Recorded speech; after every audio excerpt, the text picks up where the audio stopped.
ब्रह्ममुरारिसुरार्चितलिङ्गं निर्मलभासितशोभितलिङ्गम्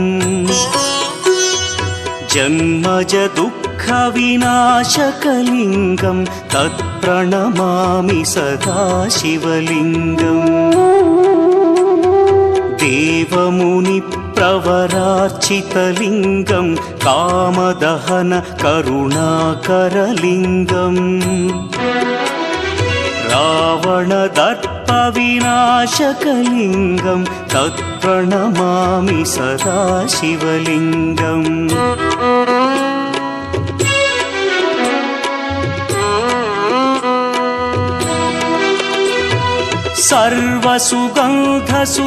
सर्वसुगन्धसुलेपितलिङ्गं बुद्धिविवर्धनकारणलिङ्गं सिद्धसुरासुर